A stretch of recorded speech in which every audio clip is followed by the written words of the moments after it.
नमस्कार दोस्तों भगवत गीता दुनिया को दिया गया एक ऐसा ग्रंथ है जिसमें इंसान के हर प्रश्न हर समस्या का समाधान मिलता है। इसी प्रकार भगवत गीता में इंसान की बर्बादी के भी 3 प्रमुख कारण बताए गए। तो चलिए जानते हैं एक कहानी के माध्यम से। बहुत पुराने समय की बात है। एक लड़के का जन्म एक बहुत ही अच्छे शाही परिवार में होता है, परंतु परंपरा के अनुसार छोटी उम्र में ही उस लड़के को ज्ञान प्राप्ति हेतु गुरुकुल में भेज दिया जाता है। वह लड़का बहुत ही होनहार था।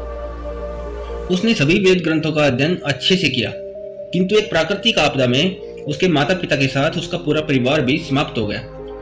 अब उस लड़के के पास वह राजपाट भी नहीं रहा। तब उस लड़के ने शिक्षा की प्राप्ति के बाद यह प्रण लिया कि वह अपना पूरा जीवन लोगों की भलाई के लिए कार्य करने में व्यतीत करेगा और संन्यास लेकर ध्यान लगाने के लिए हिमालय पर चला गया।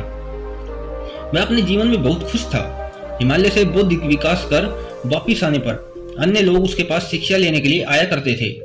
सन्यासी लोगों की समस्याओं का समाधान भी किया करता था। सन्यासी ऐसे ही धीरे धीरे प्रसिद्ध होने लगा।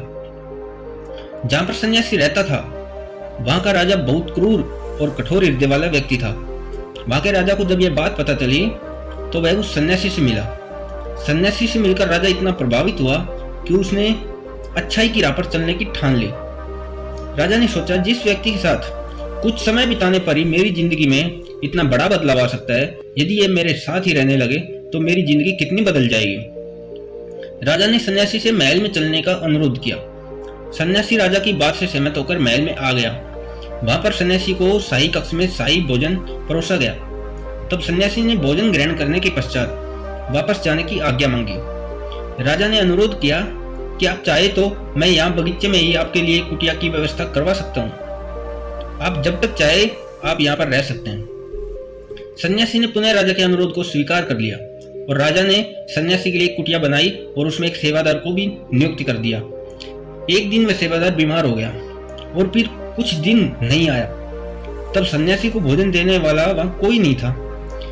एक दिन जब राजा रानी सन्यासी से मिलने पहुंचे तो सन्यासी ने राजा से कहा कि तुम कितनी गैर जिम्मेदार हो, और साथ में यह भी कहा कि जब जिम्मेदारी उठा नहीं सकते थे तो जिम्मेदारी ली क्यों। राजा ने सन्यासी से क्षमा मांगी। एक बार राजा को राज्य से पुनः बाहर जाना पड़ा। तब राजा ने रानी को निर्देश दिया कि सन्यासी की सभी जरूरतों का ध्यान रखा जाए। एक बार रानी नहाने गई और सन्यासी के लिए भोजन भिजवाना भूल गई। तब सन्यासी को क्रोध आया और वह खुद ही महल में जा पहुंचा। रानी की अद्भुत सुंदरता को देखकर वह चकित हो गया। सन्यासी रानी की सुंदरता पर मोहित हो गया और बिना कुछ खाए पिए अपनी कुटिया में ही पड़ा रहा। जब राजा वापस आकर सन्यासी से मिलने गए तो राजा ने देखा कि सन्यासी जी बहुत ही कमजोर हो गए हैं। तब सन्यासी ने कहा, मैं आपकी पत्नी के मोह में पड़ गया हूं और उसके बिना आप जिंदा नहीं रह सकता। राजा उस सन्यासी को लेकर अपने महल में आए। तब राजा ने रानी को सन्यासी जी की मदद करने के लिए कहा। रानी समझ गई कि उसे क्या करना है। तब रानी उस सन्यासी के साथ कुटिया में रहने आई तो रानी ने कहा, हमें रहने के लिए घर चाहिए। सन्यासी राजा के पास गया और राजा ने उसे घर दे दिया। रानी ने फिर सन्यासी से कहा कि क्या आपको ज्ञात है कि आप क्या थे और क्या बन गए। रानी ने कहा, आप ज्ञानी थे जिसके कारण राजा आपको आपकी जरूरत की हर वस्तु उपलब्ध कराते थे, किंतु आज आप अपनी वासना के कारण मेरे गुलाम बन गए हैं। तब सन्यासी को अपनी गलती का एहसास हुआ। तब उस सन्यासी ने कहा कि मैं अब आपको राजा के पास सौंप कर आता हूं। तब रानी ने प्रश्न किया, जब उस दिन आपको भोजन नहीं मिला था तो आप क्रोधित हो गए थे, तभी से मैंने आपके व्यवहार में बदलाव महसूस किया था। तब सन्यासी ने जवाब में कहा, जब मैं जंगलों में था तो मुझे कई दिनों तक खाना नहीं मिलता था, परंतु महल में मुझे सुविधाएं मिली। फिर मुझे इनके प्रति लगाव व मोह उत्पन्न हुआ और फिर इन्हें पाने का लालच उत्पन्न हो गया, और जब ये नहीं मिले तो क्रोध उत्पन्न हो गया। इसके बाद सन्यासी राजा और रानी से क्षमा मांगकर वापस लौट गया। दोस्तों, इस कहानी से हमें यही सीखने को मिलता है कि मनुष्य की इच्छा पूरी नहीं होने पर क्रोध उत्पन्न हो जाता है, और अगर इच्छा पूरी हो जाती है तो लालच बढ़ता जाता है। इसलिए व्यक्ति को इन तीनों चीजों से बचकर रहना चाहिए।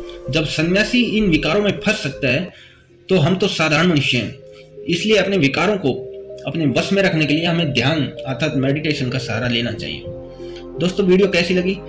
अच्छी लगी हो तो लाइक करें, कमेंट करें, शेयर करें और हमारे चैनल को भी सब्सक्राइब जरूर करें। धन्यवाद।